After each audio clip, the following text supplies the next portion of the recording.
नमस्कार मित्रांनो, सगळ्यांचे स्वागत माझ्या कॉमन मॅन या यूट्यूब चॅनलवर.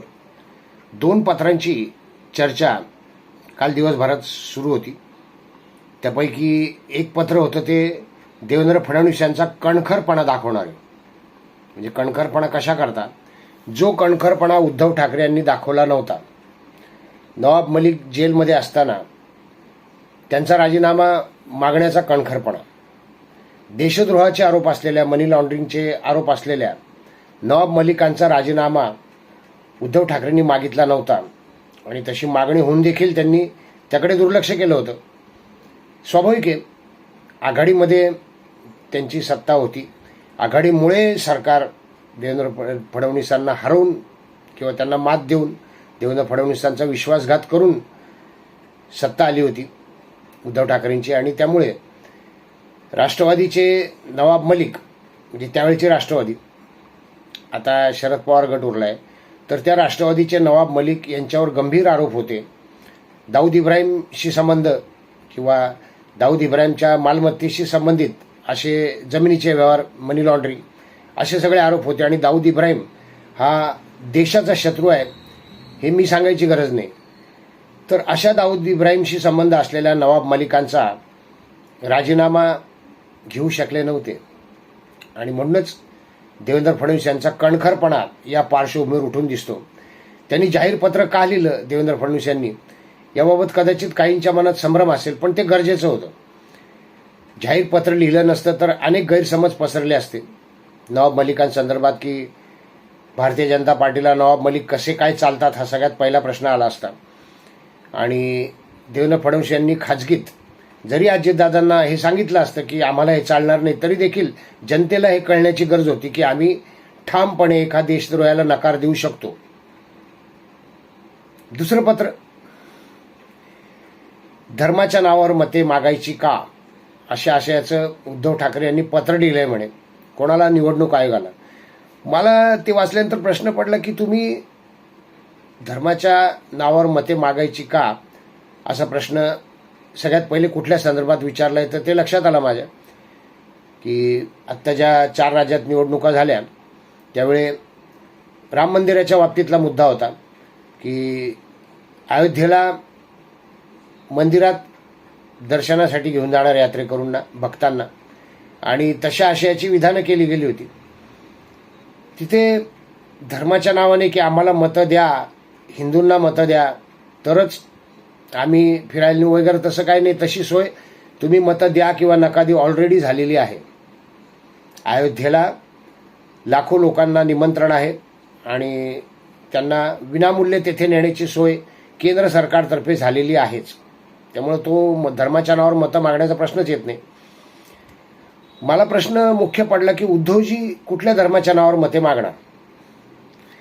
कारण त्यांनी हिंदुत्व एक पद्धतीने नाकारलंच आहे की आमचं हिंदुत्व घंटा बडवणारे नाही, आमचं हिंदुत्व शेंडी जाणवायचं नाही. म्हणजे हिंदू धर्मातील प्रमुख जो भाग आहे, उपासनेचा भाग आहे, पूजेचा भाग आहे, तो त्यांनी काढूनच टाकला. होय, शेंडी जाणवायचे हिंदुत्व पसंत नाही. म्हणजे हिंदू धर्मातल्या ज्या पारंपरिक पद्धती आहेत, पूजा प्रार्थनेच्या पद्धती आहेत किंवा पुरोहितांकडून जी पूजा करून घेतली ती पद्धत आहे, ते सगळं त्यांनी नाकारलेलंच आहे.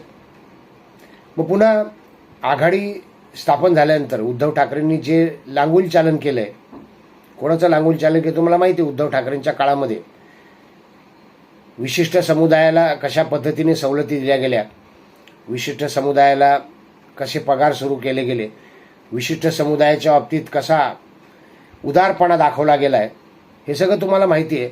मग मला प्रश्न आता हा मुख्य पडलाय की उद्धव ठाकरे हे मते नेमके कुठल्या धर्माच्या नावाने मागणार. म्हणजे त्यांनी तशी परवानगी विचारली आहे निवडणूक आयोगाला की धर्माच्या नावावर मते मागायची का. गंमत अशी की देवेंद्र फडणवीसांचं जे अजितदादा पवार यांना लिहिलेलं पत्र आहे ना, त्या पत्रापुढे उद्धव ठाकरेंचं पत्र फेल झालं. म्हणजे काय की जास्त चर्चा कुठल्या पत्राची झाली असं जर आपण बघण्याचा प्रयत्न केला तर जास्त चर्चा झाली ती देवेंद्र फडणवीस यांनी लिहिलेल्या पत्राची चर्चा आली. होय, कारण ते महत्त्वाचं पत्र होतं, ते देशद्रोहाबाबतचं पत्र होतं.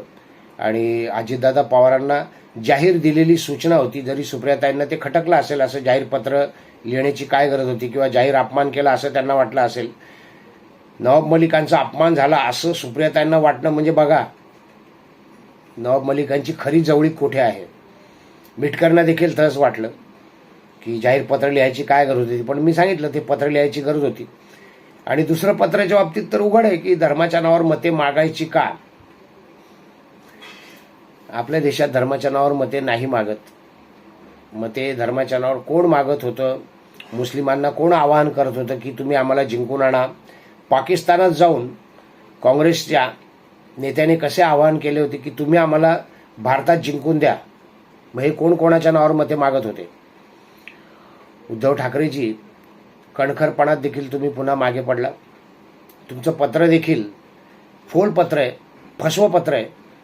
तुम्हाला कोणत्याही धर्माची चाड नाही, आपल्या धर्माची नाही हे तुम्ही आधीच सिद्ध केलं.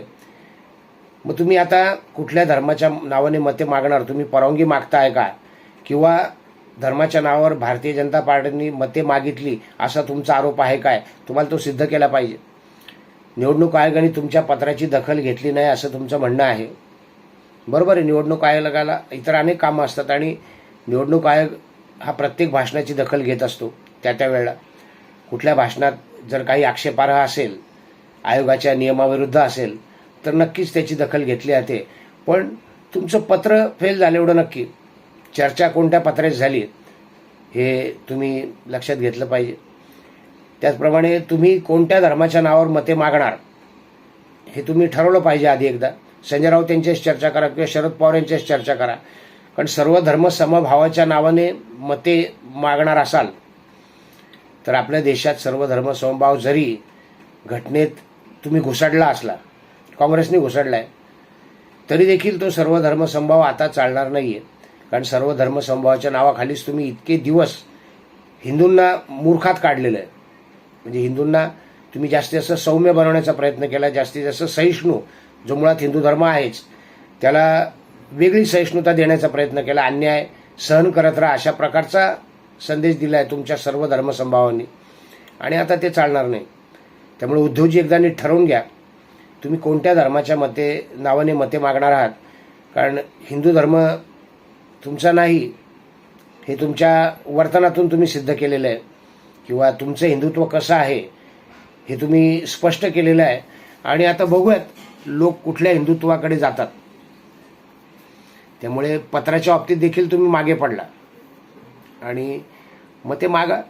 तुम्हाला ज्या धर्माच्या नावाने मागायचे त्या धर्माच्या नावाने मागा, पण हिंदुत्वाच्या नावाने मात्र मागता येणार नाहीत. कारण तुम्ही हिंदुत्व सोडलेलं आहे असं आमचं स्पष्ट मत आहे. भेटूयात नवीन व्हिडिओत कॉमन मॅनसह. व्हिडिओ आवडला असेल तर लाईक करा, सबस्क्राईब करा, शेअर करा. भेटूयात. धन्यवाद.